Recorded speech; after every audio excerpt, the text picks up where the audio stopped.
కేంద్ర ప్రభుత్వ ఉద్యోగులు, పెన్షన్లకు గుడ్ న్యూస్. డిఏను 4% పెంచే యోచనలో ప్రభుత్వం. All India consumer prime index data ప్రకారం 2025 జనవరి నుంచి ఏప్రిల్ వరకు డిఏ 57.47% చేరింది.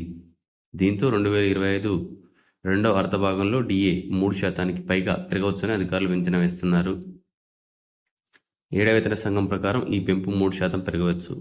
అయితే ఈ ప్రకటనకు ఇంకా 2 నెలలు మిగిలి ఉన్నందున ఈ నెల గణాంకాలను కూడా ఇందులో చేర్చవచ్చని అధికారులు భావిస్తున్నారు. తాజాగా సవరించిన డిఏ పెంపును అమలు చేయడానికి కేంద్ర కేబినెట్ ఆమోదం అవసరం ఉంటుంది. సాధారణంగా జూలై చివరి వారం నాటికి ఆర్థిక శాఖ గణాంకాలను సమీక్షించి కేబినెట్కు నివేదికను పంపుతుంది. తర్వాత మంత్రివర్గం దానికి ఆమోదం తెలిపి అధికారికంగా ప్రకటిస్తుంది.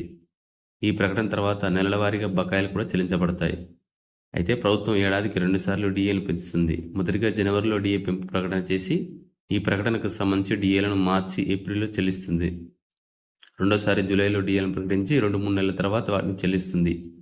అయితే రెండోసారి ప్రకటన తర్వాత బకాయిల మొత్తాన్ని ప్రభుత్వం చెల్లిస్తుంది. ఒక్కసారి డిఏ మొత్తం 50% దాటితే దాన్ని ప్రభుత్వం ప్రాథమిక జీతంలో విలీనం చేస్తుంది. అయితే ప్రస్తుత డిఏ 57.47% ఉన్నప్పటికీ ఇది విలీనం కాలేదు. ఇది సాధారణంగా కొత్త వేతన సంఘం వచ్చినప్పుడు డిఏని 0గా మార్చి కొత్త ప్రాథమిక జీతంగా విలీనం చేస్తారు. మొత్తంగా కేంద్ర ప్రభుత్వ ఉద్యోగులు, పెన్షన్లు డిఏ పెంపుపై ఆశలు పెట్టుకోవచ్చు.